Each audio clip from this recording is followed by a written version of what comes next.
I'm Angie Fenton here from the Olmsted for Heroes for Hope, the fundraising luncheon for the Morton Center. Now, doors have just opened. People are starting to arrive. Coming up in just a few minutes, we'll talk with the Morton Center CEO, Priscilla McIntosh. But first, want to thank some of our sponsors for today. Now, starting with our family sponsors, the Stephen C. Galt Company. We're appreciative of Humana. Our couple sponsors, that includes Brown-Forman, Norton Healthcare, the Glenview Trust Company. Our chair sponsors, Anthem, Aware Recovery Care, John and Robert English, Byrne Insurance Group, Robert Alexander Center for Recovery, Clay Morton, Brian and Liz Stearman, John and Sally Cunningham.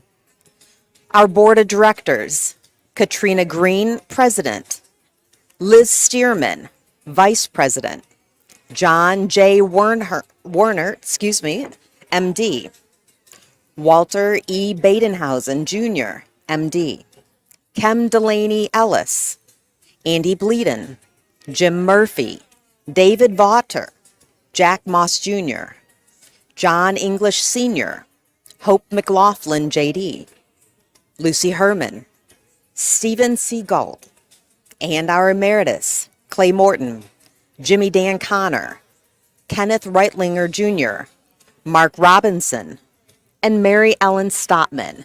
Again, we're here at the Olmsted for Heroes for Hope, the Morton Center annual fundraising luncheon. And coming up in just a moment, we'll talk with CEO Priscilla McIntosh.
I'm Angie Fenton live from the Olmsted for the Morton Center, where Heroes for Hope, the doors have opened. This is Priscilla McIntosh, who's the CEO of the center.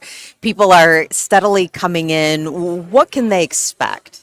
Some great stories of hope that we were able to provide thanks to the donors that have helped and support our scholarship program, and just a good time to be able to say hello and kind of network with everybody, but really the stories of hope that were able to be provided. I got the opportunity to watch some of the videos of the stories. And one of the things about the Morton Center that I love, especially as somebody who treasures and values and works for my own sobriety and has since June 2020, watching that you really ensure that people understand this is something that affects people from all walks of Absolutely. life. Absolutely. Yeah. I mean, for everyone, we all in our own ways have something that we might be struggling with. And so to be able to have the support of the Morton Center and to be able to walk in when you're ready to get that support, but also about the entire family, being able to help and support the family. Today, we have been blessed with some artwork from some of the children that we have been able to provide services for that have donated for us to auction off. But yes, it's really about that family and being able to really put the circle back together. And when we say family, we mean the entire source, whether it's the community, a coworker, whatever it may be. Doesn't have to be just the blood. It's the family that we choose. Absolutely. And to those sponsors who have ensured that Heroes for Hope can materialize, I know you have much gratitude for them. Oh, absolutely. I mean, we couldn't do it without them, and being able to make sure that here at the Olmsted, everything from that end is taken care of. And also from our sponsors, we are very blessed today. We have a match. So for dollar, anything that's given today, we'll be able to go to that donor and ask for that opportunity of that match, which is amazing because we get to double everything that we're doing. And you make it really simple. People can go to themortoncenter.org. You didn't make it out, you're watching us from YouTube or on Facebook to donate. Absolutely, absolutely. We want to make it easy for you because we are so grateful to be able to have your help and being able to help with the scholarship opportunities that we're able to provide. Absolutely. Then the program will begin at 11:30, so you want to keep watching. We'll come back live here in just a moment. Again, thank you to Thank CEO you. Priscilla McIntosh. Go to themortoncenter.org right now if you want to donate. As she said, dollar for dollar, there's a match. We don't want to miss that.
Live from the Olmsted, I'm Angie Fenton, where Heroes for Hope, benefiting the Morton Center, is getting ready to start. This is Liz Stearman, who's vice president of the board for the center. First, Liz, what does the Morton Center mean to you? Because to be a board member, obviously, it means something more. Absolutely. Well, I am a social worker by training. I've been working with children and families in Louisville and the rest of Kentucky in my career of the last 25 years.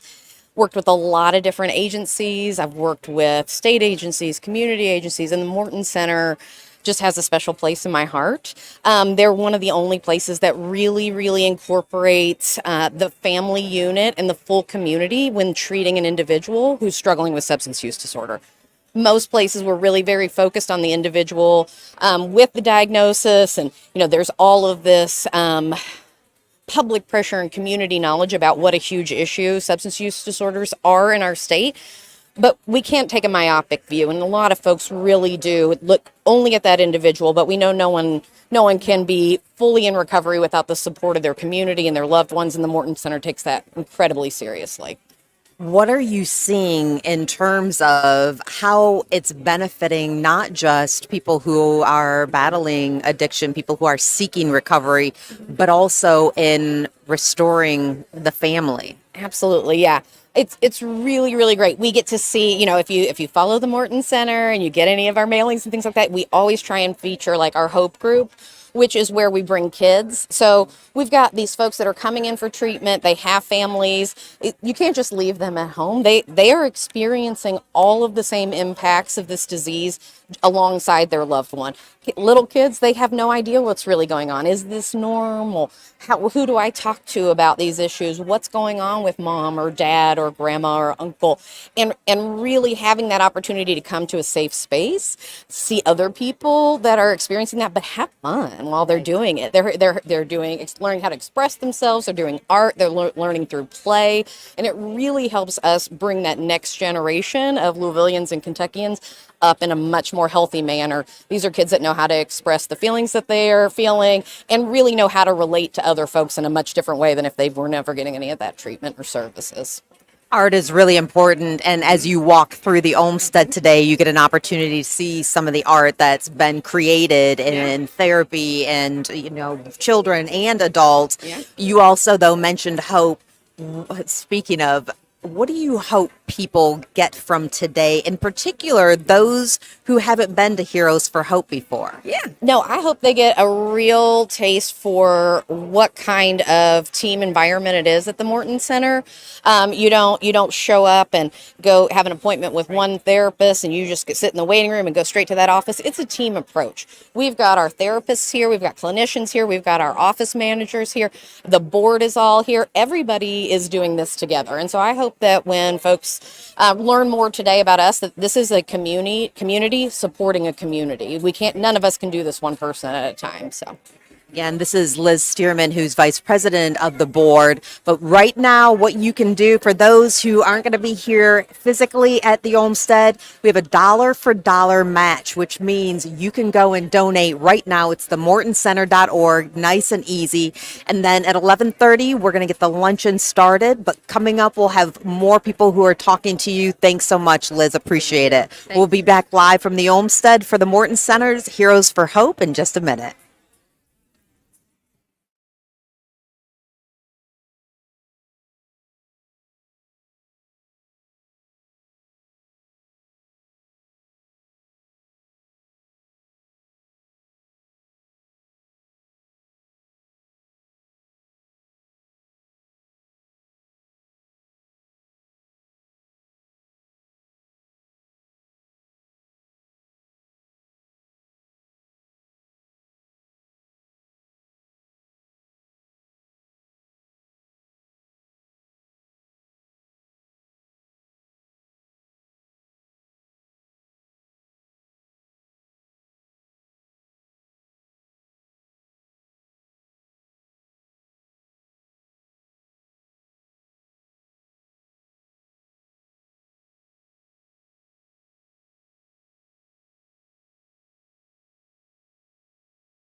I'm Angie Fenton from the Olmsted, where Heroes for Hope, an annual fundraising luncheon for the Morton Center, is underway.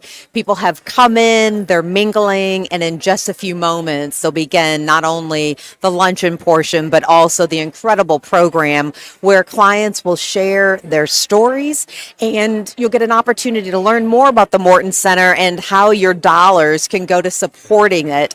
Now, there's a dollar for dollar match. You can go to the mortoncenter.org right now to donate. And I just wanted to share real quickly where some of those monies will be spent for. Now, you'll learn this today, but art therapy is absolutely essential at the Morton Center. For a $125 donation, you can help supply art supplies because it's not just about the individual who's being treated, it's also about the whole family. The tagline at the Morton Center is restoring self-preserving family, and that is a commitment that they adhere to. $250 donation is expressive therapy sessions for one child. $500 donation, that could pay for family sessions for one full family.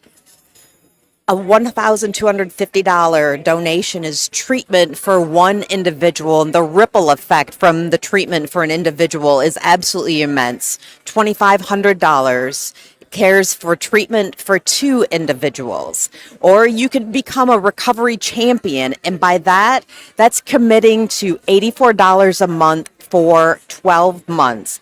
Now, again, there's a dollar for dollar match, and you can visit themortoncenter.org right now to make that donation. And for every dollar you donate, our match is going to put another dollar that's in there. Now, again, we're at the Olmsted, where it's Heroes for Hope, the annual fundraising luncheon benefiting the Morton Center, where the tagline is restoring self-preserving family. In just a couple of minutes, the luncheon will get underway, first with an invocation, then our annual luncheon welcome, this time by board chair Katrina Green. We'll have an alumni introduction. You'll see some incredible stories from alumni of the Morton Center, and then closing remarks from our CEO, Priscilla McIntosh. We're excited to see people here at the Olmsted, but also we're excited to see those of you who are on Facebook and YouTube joining us virtually for the Morton Center from the Olmsted for Heroes for Hope annual fundraising luncheon. I'm Angie Fenton.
Welcome, welcome, welcome. Thank you guys so much for coming today.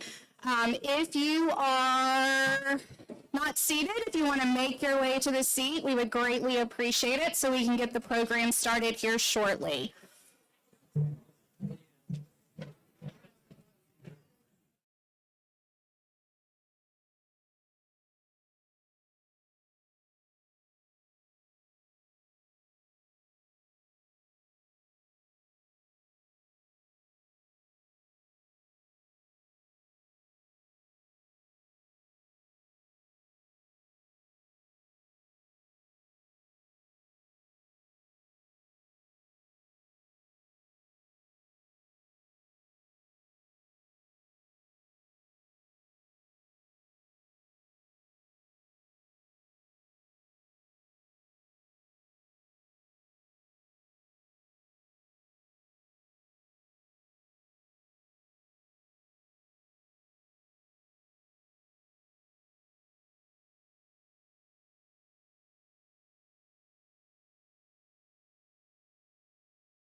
If we can pause for a moment and reflect upon the day, the blessings that we receive constantly in our life, let's bow our heads in prayer.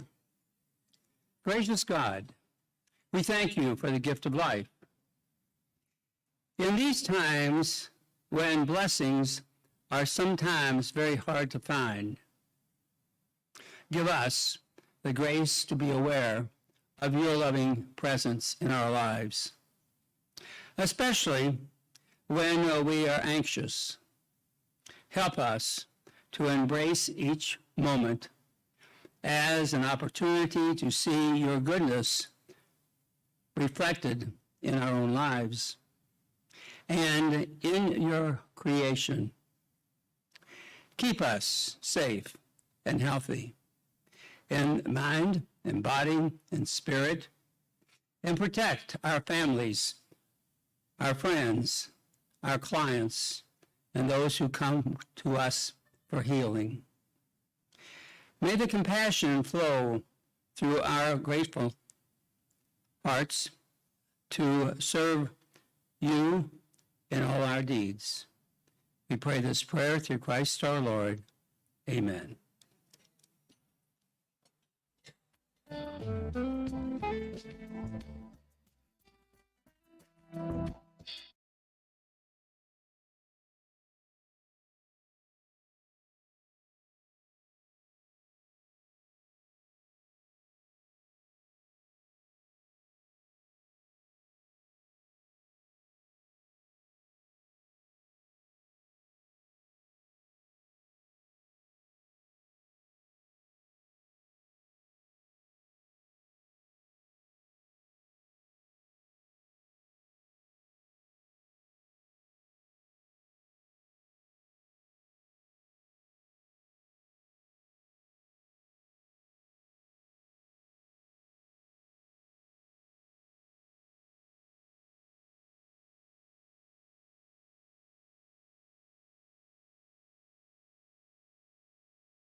COVID for me personally was a very difficult time coming out of COVID. The months that we were there, I had developed an excessive alcohol consumption habit, and that needed to be addressed through hook or crook. I was recommended to come here, which I found was the best thing and the most difficult decision that I had. So the Morton Center has provided me the anonymity and the safety to be open and honest in an environment with other folks that have similar disease that I have, and really gave me a chance to address that. So part of what the Morton Center focuses on is restoring self and preserving family. Those were two pieces that I had put into jeopardy in a significant way. I can't change the past. I can only impact today. And if I impact today in the appropriate manner, then the future will take care of itself. So part of my recovery plan is to focus on my walk with God, to reestablish my family relationships, and then to deal with those folks that I've either hurt or harmed in the past, such that I can rewrite the end of my chapter or the end of my stories. That's really the best piece, is that you can change the narrative, you can change the direction of life is going, and you feel like your life is out of control. The Morton Center sees no color, it sees no difference with social or economic position in life. This disease does not discriminate or kill quickly. So you really understand it. I didn't know that. So it will help you understand.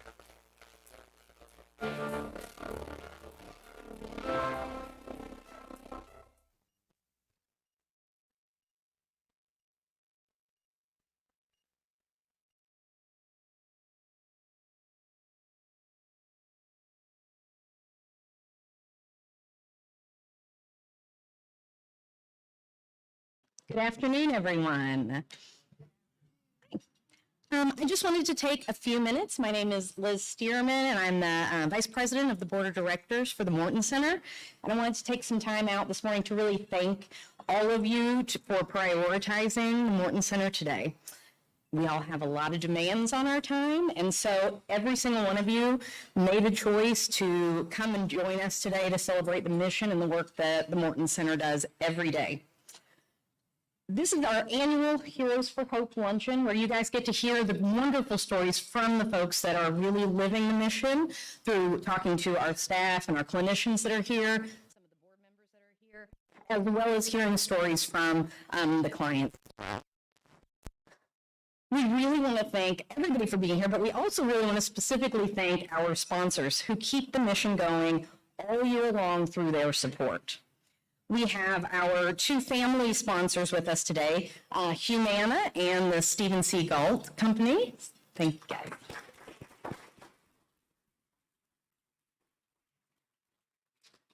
Our couple sponsors, the Glenview Trust Company, Brown Foreman Corporate, and the Norton Health Care Foundation.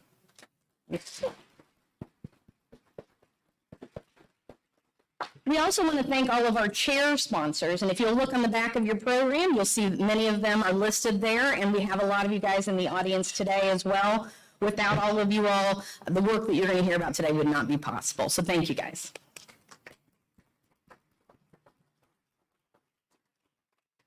We all know the work of saving families and improving lives in our community takes support every day of the year, not just on our luncheon date.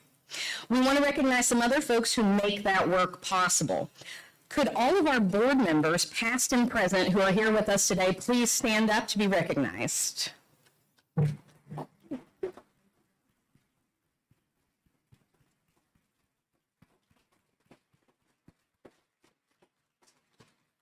Those are the folks that really are living this mission alongside all of the staff that work at the Morton Center to make sure that the services are delivered consistently with caring, compassion, and the teamwork that really surrounds all of the clients.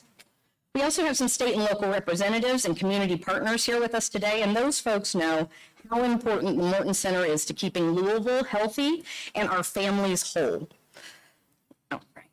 As you will hear more about this afternoon, all of the good work that the Morton Center continues to do after nearly 40 years of serving this community, we want to make sure that you understand you're a part of that story as well. Without the support of each of you, the care that gets delivered by the Morton Center would not be possible. You guys have seen, as the slides have been going while you were eating, some of the numbers and some of the impact that happens in our community with our families, our neighbors, our friends, our coworkers every day. Without the support that we get from this community, all of that treatment would not be possible. In 2022, over 17,000 hours of therapy were delivered to your friends and neighbors through the contribution and support that you guys have done. That's 691 women that have been treated, 518 men have received services, 41 teenagers, and as a parent of 2 teenagers, that's a lot of teenagers, really, to engage in anything, quite honestly, and as well, 56 children. You guys have probably seen in some of the materials about the Hope Group and all the wonderful work that happens at the Morton Center. It's not just focused on the person's struggling with addiction. We are treating that entire family and that whole support system. Without that, there is no true recovery.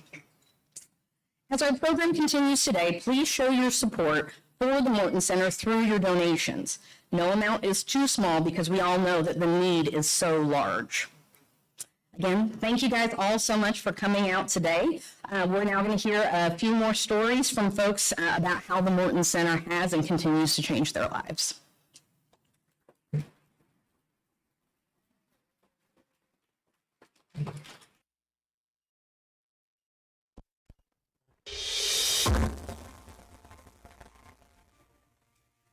Hi, my name is Stephen Jones. I made the decision in my life that if things were going to change, I had to change myself first. At the time I started going to the Morton Center, my husband was in active addiction. I really needed as much support to make the necessary changes in my life. And I felt the Morton Center was a place that I could do that. I think I understand that for anything to change, I have to change myself. There were a lot of things from my childhood that had impacted me in my personal life and professional life. And if I wanted to achieve what I wanted to achieve professionally, I knew I had to take a deeper dive on myself. I just signed with to do diversity consulting with a company called Tapestry. They just recently, they're a fashion company, they just recently bought Versace, Michael Kors, and Jimmy Choo. For $8.5 billion. It's a huge client, and I knew if I wanted to achieve that level of success, that I had to get out of my own way and look at ways I may have been self-sabotaging myself and what was at the root of that, where did that really stem from. And the Morton Center is the one that helped me to see that, to heal that. And I believe in going to the Morton Center, I was able to achieve another level of success in my professional life because of the work I did here. The Morton Center really saved my life, my marriage, my relationship with our son. And I look at both my personal and professional life, and they're going so well. And I know my work at the Morton Center is admirable of that.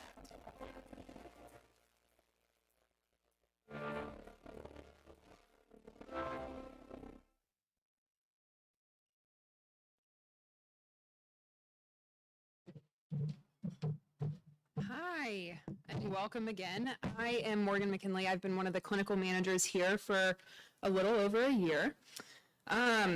It's really nice to see all of you here. This, I believe, is the 39th year of the Morton Center being up and running and supporting people that are in need of good treatment. for their own addictions and also their families. Again, providing the support for the entire system rather than just the individual.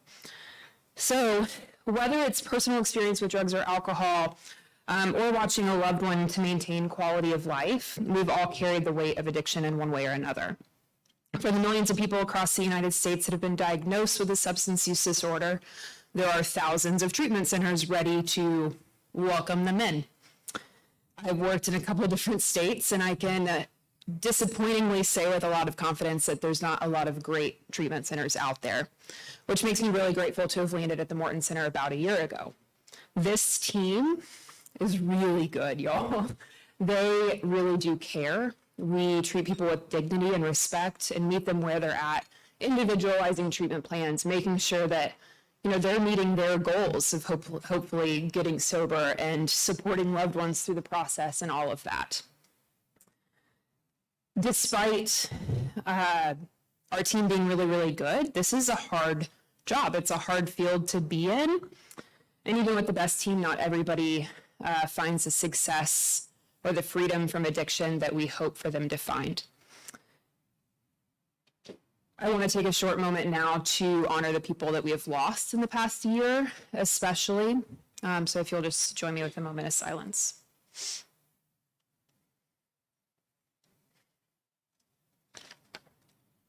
Thank you.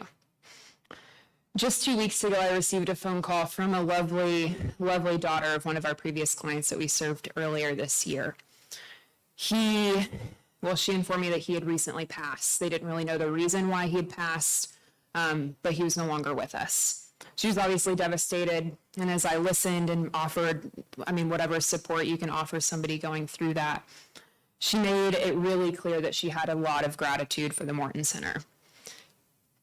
The past 6 months, she said, had been the best 6 months that they'd ever shared together.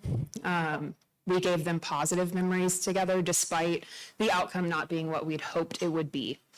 And again, I don't know exactly what happened, and I don't want to assume what happened, but we gave them a really good 6 months. So even when the outcome is not what we hope it should be, we get to do really cool things with clients.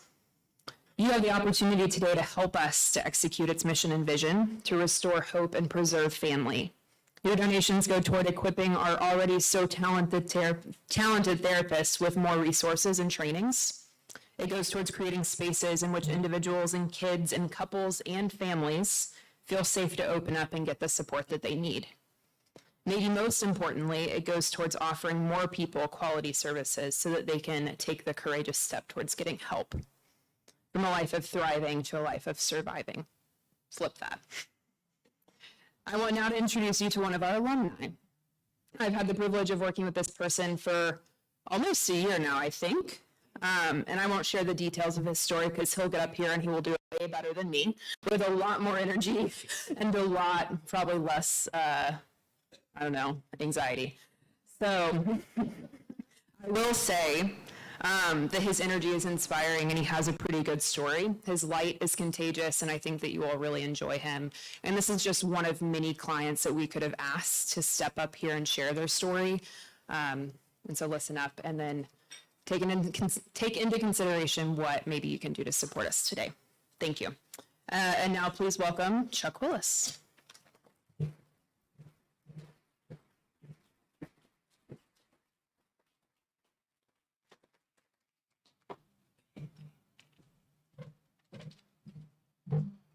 Thank you, Morgan. And thank you all for being here. It's an honor to be here for me amongst so many people that care about addiction and mental health and how much of a reach it has these days. I chose to write this today. Morgan would probably tell you that I'm a wing it kind of guy, but I chose to write because she also tells me that my mind is not a place that we want to wander around in, so I'll stick to task here. Just to let you know, my name is Chuck Willis, and I am an alcoholic. I'm not a paid hype man for the Morton Center. Rather, I'm a paying client of the Morton Center and its resources. It's been a gift in my life to get to know the employees that walk the halls over there and all the time that they put into helping people conquer their issues. I was born and raised here in Louisville, Kentucky, to a middle-class working mom and dad. I have one sibling, an older brother, that hung the moon as far as I'm concerned most days. And first, a disclaimer. I don't have, in my perception, a tear-jerking, bad story, but that's my perception. My job, I believe, is to give you a synopsis of my journey and give you experience, strength, and hope. Because that's what we all need. When it gets dark, we need hope. Places like the Morton Center, people like you guys that keep it ticking are the hope. As I said, I grew up in Louisville, Kentucky, to a middle-class family, whatever that is these days, with some very nice privileges in my eyes. My parents worked hard to put our boys through Catholic schools and set up the best they knew how. As I recall, and many others recount, we were very spirited and fun-loving creatures, and so we spent many days and nights with friends and family at ballparks and group settings, church picnics, derby parties, Florida vacations, birthday parties, holiday parties. You get it. Social people. I didn't exactly remember my dad a heavy drinker, not in my perception. In mine, it was kind of a normal thing. My belief that, like myself, it was covered by a really big personality, a woman that took it in stride for many years, and that was just the crowd that we ran with. So, as they do, my brother and I dove thick into sports as kids, and we reveled in friends and all of that comes with that lifestyle. As for me, vastly more gifted athletically than my brother. I spent most of my days and nights that weren't in school at or near a baseball diamond or a football field. This was just the way my crowd rolled. And it was simple math. You play good, you get recognition, the girls come. Not rocket science, folks. In this Catholic community, that was kind of the regular life. After 8th grade, I attended St. Xavier High School, where the sports and girls and good times lifestyle kind of quickly ramped up. This is where I believe my true nature to not only perform academically and on the field, but to perform off the field kind of formed. I just wanted to shine. And I'm still not any stranger to wanting to shine and put a smile on people's faces. However, as many of you know or have someone in your family, we shine to cover something. High school seemed really perfect. And to this day, it's kind of like a car accident when the mind intentionally blurs what happened. I'm not sure how or exactly when things took a turn, but it had something to do with my father making extramarital decisions in our lives. And I had to be the one to catch him. This was tough on everyone, especially when I was finally made aware that his heavy drinking and good times were far more toxic to my normal life than I had ever known. My parents divorced shortly after this, and as they say, this was probably a pivotal moment in my history. My dad left and went with his other woman, who is now my stepmom. My mom struggled to keep her feet under as she was delivered a bombshell after 21 years of marriage. My hero brother went off to college, and shortly after that moved to Atlanta for medical school. I was 15, 16, 17 years old, pretty damn alone. All of a sudden, except for that one crew of buddies I had, which I'm still extremely grateful for. Things were rough, but, it was happening in society. And if there was one thing I'll always pat my back on for this, I knew how to cope and shine through it. And like my therapist and many other at the Morton Center make jokes about, my glass half full perspective is a lot sometimes. Morgan gets concerned with me. It can't be that full all the time, Chuck. See, I can always smile even if I'm shattered inside. And this is how I handle fear and insecurity. I would soon find that was also band-aided by alcohol. I was and always will be the walking version of Dory from Finding Nemo. Just keep swimming, damn it. Sports ultimately fizzled out for me due to injury and mostly burnout. I found myself a freshman at UK, not really sure about much, except that it felt better to smile than pout. My drinking career certainly saw an uptick about the time I left Lexington and enrolled in U of L. Nothing against U of L. I fell into cahoots with a high school buddy that was always in the music scene and playing in local groups, and it seemed fun. So rewind to maybe age 4, I could be caught, y'all, singing atop the family picnic table, Michael Jackson, Prince, John Mellencamp. I don't do that in sobriety, I promise. But I fell in love. I fell in love with music. I fell in love with that rush I found on the baseball field as a kid, getting on a stage in front of people. Note, not perfect placement for an egomaniac with an inferiority complex, destined for a drinking problem. Don't give them a music career. Within a very short time, this little group that was formed happened to be seen by a well-known, successful music producer from Nashville. Y'all, I had arrived. We quickly signed a production deal, proceeded to a very prestigious studio in Nashville, started recording an album.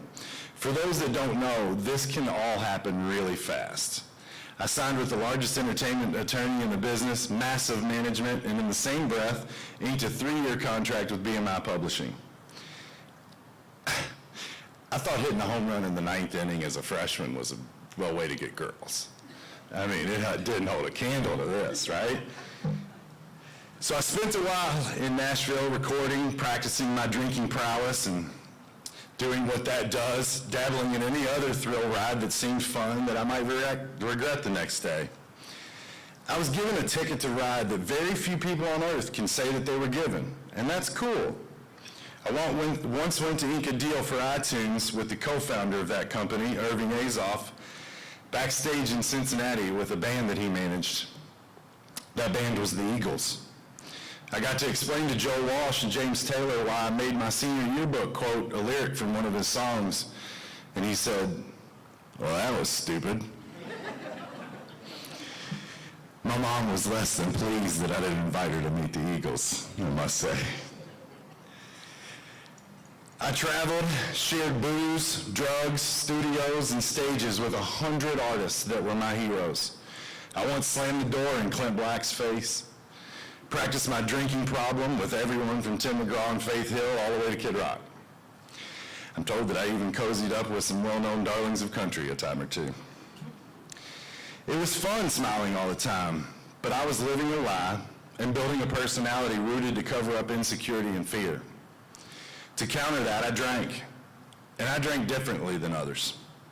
In the coming years, this ride, well, lasted about 8 years, but the drinking would escalate. It is progressive. Many relationship fails and bad decisions on my account of my incessant and toxic need to fill this hole in my soul that a bottle only dug the hole bigger. See, these are the days that I look back on and cringe the most, believe it or not, because I was gifted a beautiful baby boy during this time. Fell in love with a childhood sweetheart and made a baby. However, I was 21, 22 years old, a budding music career, very budding drinking problem, and self-centeredness that could drown the ocean. I'd attempted to make a young family life out of it, but a few years in, we parted ways and became co-parents on paper. I did indeed sign a deal with the devil, and I would spend many nights hurting over this. Fast forward some years for the sake of your all's time, I settled down quite a bit on the surface, ultimately quit music because it wasn't going to become the big leagues for me if I was only focused on the party. I got married to battle my gut-wrenching guilt of not growing up at 21 or 22 for my first child, but I don't regret it because, my word, I had the most beautiful daughter. 3 years after, we got divorced, and I had to crawl out of that toxic relationship that was just nasty to my growing son and my daughter. I don't know what I expected. It was built with the wrong motives and only intentions to, again, please people. However, I found myself surprisingly in a happy place. I built a small company that saw some really cool days. I got back to my happy-go-lucky shine. But over the years, I was still riddled by all of the pitfalls of progressive alcoholism, selfishness, and fear. There's much I'm leaving out in these days, only to get you to where I am now. 6 years ago, I met the woman of my dreams at that point, too. And we quickly had 2 little boys that we adored, and welcomed wholeheartedly, just while COVID was in full swing. And I still think about this. I thought about this while typing this, because this disease is mind-boggling. What it'll do to you, what it'll do to your family, who you become and you don't even know it. I still think about it every day, every minute. Somehow I dove into the coldest, darkest place I ever knew existed. And people, we have to listen. When they say that this disease will eat you up fast, I am living proof. I stopped being productive in my life. My company became defunct, floundering in work at best. I went from a heavy drinker, still shining occasionally, to kicked out of our family home in a constant battle with the so-called woman of my dreams and the mother of my 2 new boys.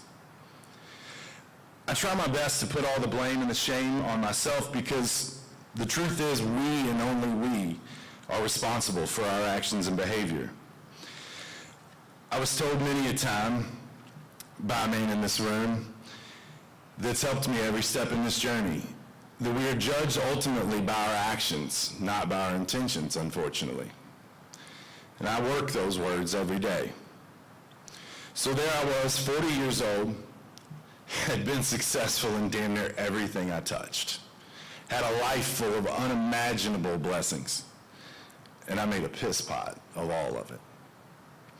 Homeless, depressed, raging drunk, belligerent, full of ill will and darkness. I spent over a year like this, just spiraling, and everybody gave up on me. They should, not for lack of trying. They did try. I was just a liability because of this disease. It was dark.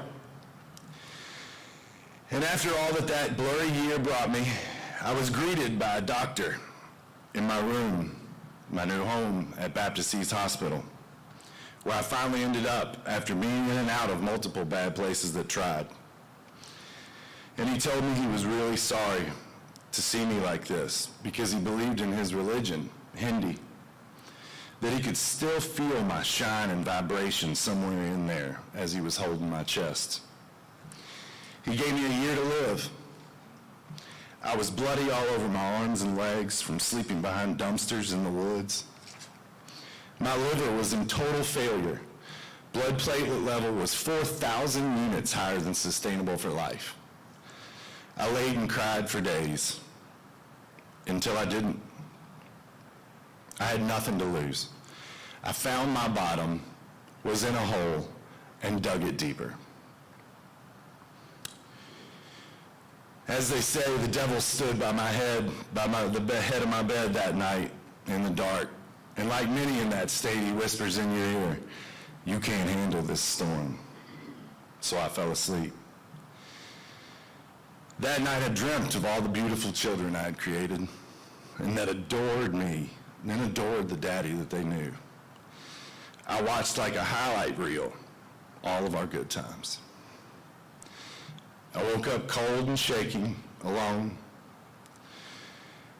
But then something happened. It felt like a snake shedding that skin.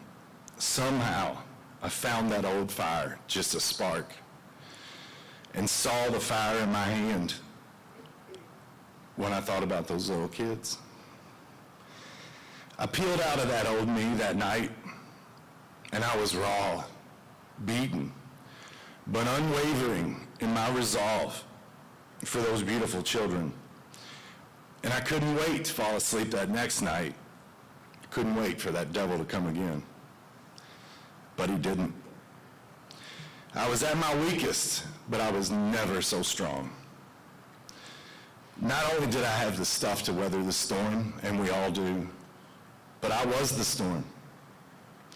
Somehow, in that cold, dark place, I found a light. I found a power much greater than me, and all I had to do was follow it. I found that many of us, we don't use the stuff that we've brought into the universe.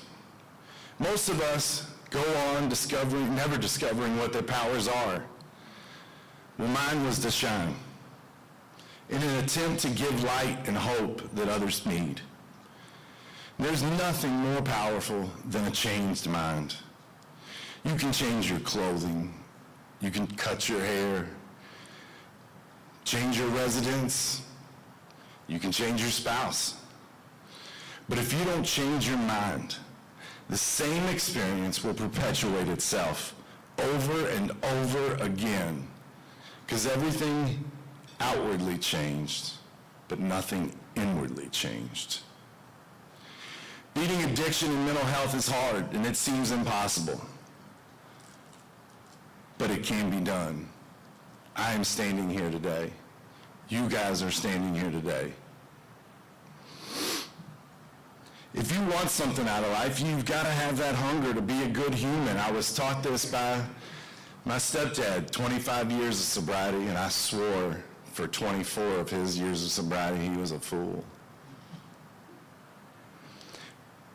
He taught me you have to beat these negative habits. It's all about going to seed in yourself and finding the will to do better, to be a better gift to someone. The only way that was going to happen was to feel that incredible power that I felt that night in the hospital. That power of pushing through, stepping into those fears and continuing to push yourself to go on one foot in front of the other. When you do this, something happens for you. You know, we look at people, especially in AA, you look at people on their AA birthdays and you're like, wow, that's so amazing. But that person has practiced that in private every single day, day after day, minute after minute. It's not easy. They're rewarded for this, and you say, oh, hoorah. But you can do it too.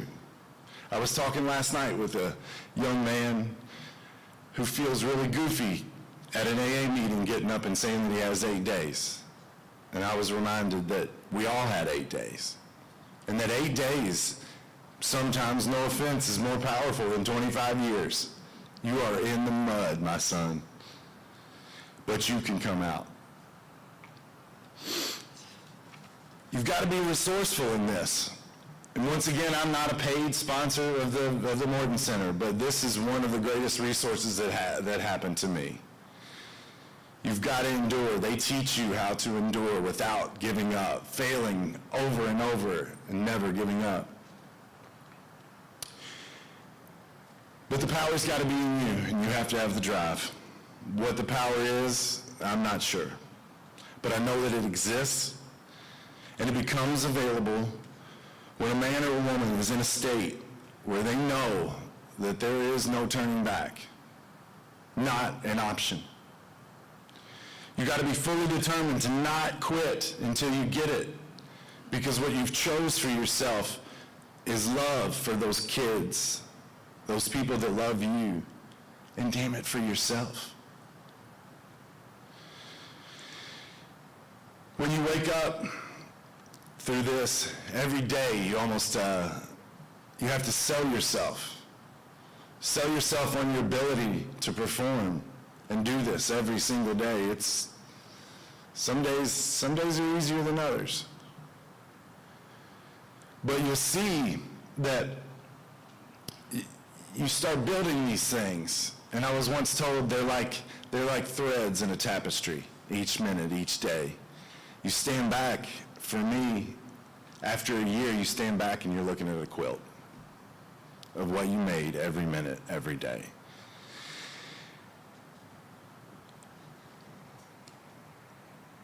My hope for everyone is that they know that they have the same fire that I found relatively on my deathbed. It's within every one of your family members that's been touched by this. It's within every one of you that have the means and the care and the love to do something to help these people or yourself. So in closing, I will just say thank you for having me. This is attainable. I stand here after a year, and I feel like 1 minute, it was just yesterday I was in that hospital. And the next minute, I'm looking at that quilt. Don't wait till tomorrow. Don't wait till next week. The time is now to save yourself and save the people that you can save. Push go. I'm Chuck Willis, and I'm an alcoholic.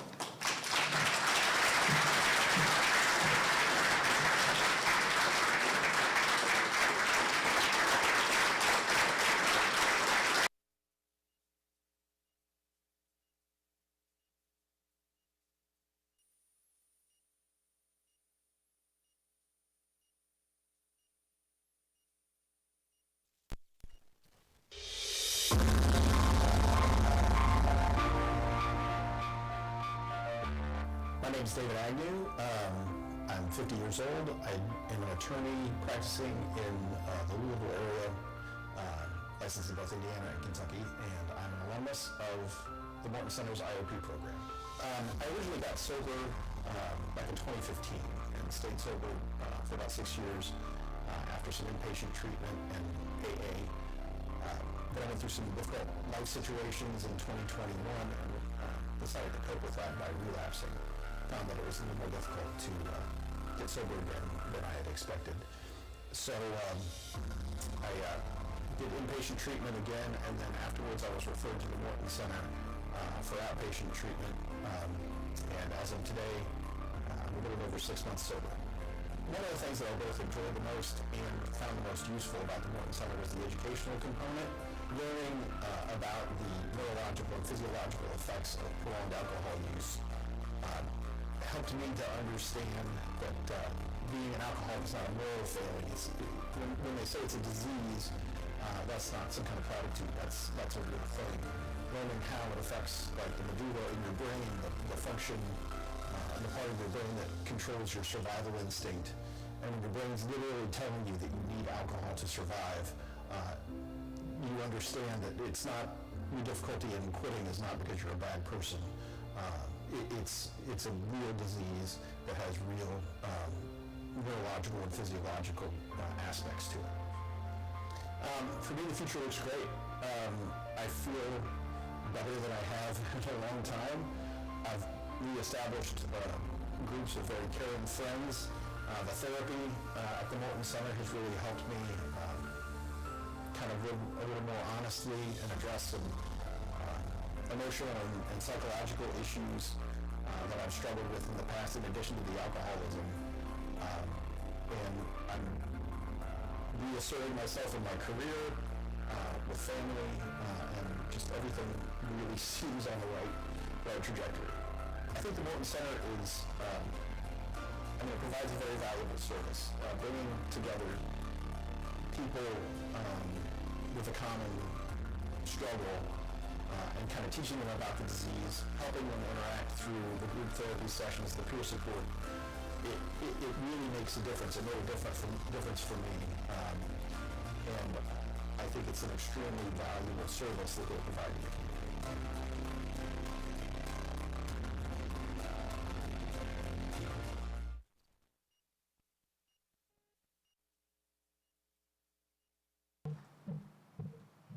I'm short, so I got to lower this. Well, again, thank you guys so much for coming today. I greatly appreciate you taking time out of your day to spend some time with us. Also want to thank Chuck. Thank you so much for sharing your story. David is here, who just shared some information. Hi, David. Thank you. David also did some artwork. If anyone sees the cats back there, Mr. David was the one who provided those for us. Sorry, I know I didn't tell you I was going to say that.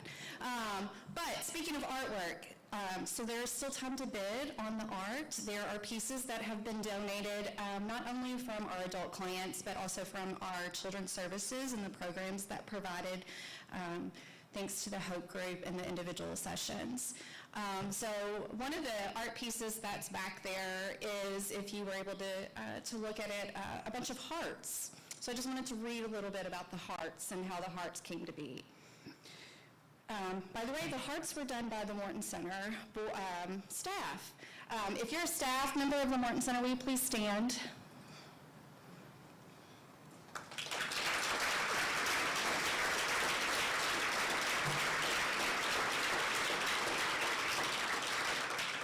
Keep standing. No, I'm kidding. I'm kidding.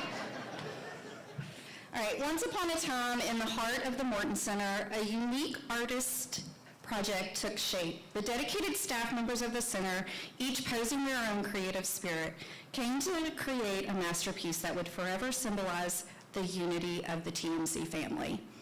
Guys, we really are a family, and we even have prior employees of the Morton Center who are here. So if you would stand, I'd like to thank you guys for coming and still being a part of our family.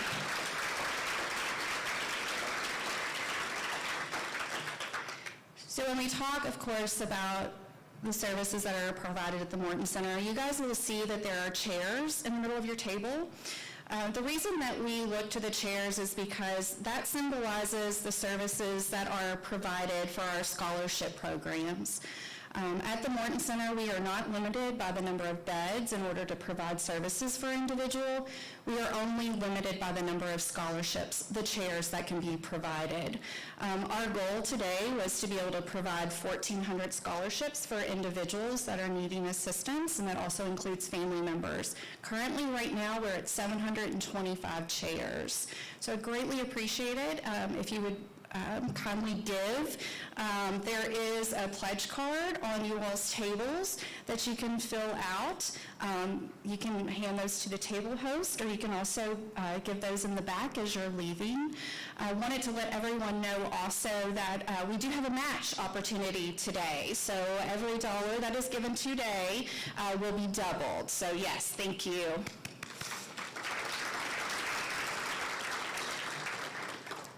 So in providing and talking about the chairs, as we mentioned, and talking about the hearts of the staff and the giving of the services and their time and talent makes all the difference.